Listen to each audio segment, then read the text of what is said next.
राज्य में स्थानिक स्वराजनी चूंटणीना भड़कम वच्चे वावथरा जिल्ला में छेल्ला 40 वर्षथी भारतीय जनता पार्टी में कार्यकर तरीके सेवा आपता जे कार्यकर्ताओ छे आ कार्यकर्ताओए कोंग्रेसनो खेस धारण कर्यो छे तेनी विगते चर्चा आ विडियो में करवी छे।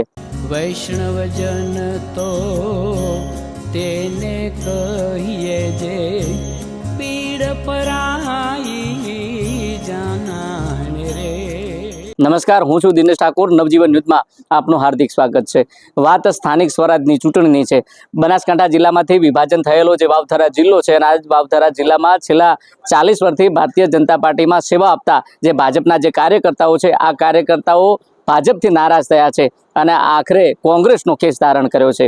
મળતી માહિતી મુજબ વાવનું જે તળાવ ગામ અને આજ તળાવ ગામના પૂર્વ સરપંચ સેદાભાઈ પરમાર જે વર્ષોથી ભારતીય જનતા પાર્ટી સાથે સંકળાયેલા છે અને આજ સેદાભાઈ પરમારની સાથે મોટી માત્રામાં જે ભારતીય જનતા પાર્ટી સાથે જે સંકળાયેલા જે લોકો હતા આ લોકોએ કોંગ્રેસનો કેસ ધારણ કર્યો છે। એટલે કહી શકાય કે જે ભારતીય જનતા પાર્ટી છે આ ભારતીય જનતા પાર્ટીના જે ગઢમાં આજે કોંગ્રેસે ગાબડું પાડ્યું છે। જો કે આ તમામ બાબત છે, આ તમામ બાબતને લઈને જે કોંગ્રેસમાં જોડાયેલા સેદાભાઈ પરમાર છે તે શું કહી રહ્યા છે તે પણ તમે સાંભળો। હું 1987 થી ભાજપમાં જોડાયેલો હતો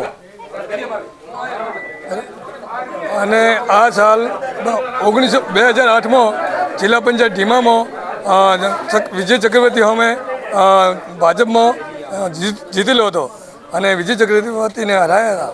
એ વખતે થી કરી આજ સુધી મેં બરોબર સેવા આપેલી પણ આ વખતે મિત્રતાવાદ અને હગાવાદ જેવું ચલાવ્યું એટલે હું નારાજ થયો અને ભાજપ પક્ષને છોડી અને કોંગ્રેસ પક્ષમાં આજથી જાઉં છું, જોડાઉં છું। લગભગ 600-800 ગામના સમર્થકો સાથે।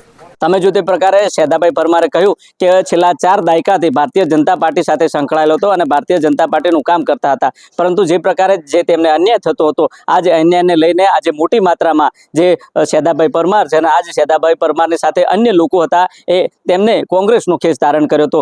જો કે જે બેઠક મળી ત્યાં બેઠકમાં જિલ્લા પ્રમુખ ગુલાબસિંહ રાજપૂત હતા અને આજ ગુલાબસિંહ રાજપૂતના હાથે કોંગ્રેસનો ખેસ ધારણ કર્યો છે। એટલે કહી શકાય એક બાજુ સ્થાનિક સ્વરાજની ચૂંટણી અને બીજી બાજુ જે પ્રકારે ભારતીય જનતા પાર્ટી દ્વારા જે વાવથરા જિલ્લો છે આજ વાવથરા જિલ્લો જે કોંગ્રેસનો ગઢ ગણાય છે અને આજ કોંગ્રેસના ગઢમાં જે પ્રકારે જે જીત હાંસલ કરવાના જે પ્રયાસો કરવામાં આવે છે અને આજ પ્રયાસો વચ્ચે તેમને નિષ્ફળતા મળી છે। એટલે કહી શકાય કે વર્ષોથી ભારતીય જનતા પાર્ટી સાથે સંકળાયેલા જે લોકો હતા આ લોકો કોંગ્રેસમાં જોડાણા છે। એટલે સ્થાનિક સ્વરાજની ચૂંટણીને લઈને જે પરિણામ છે આ પરિણામમાં કેટલું નુકસાન અને કેટલો ફાયદો થશે તે તો આવનારો સમય બતાવશે। દિનેશ ઠાકુર, નવજીવન ન્યૂઝ, વાવથરા।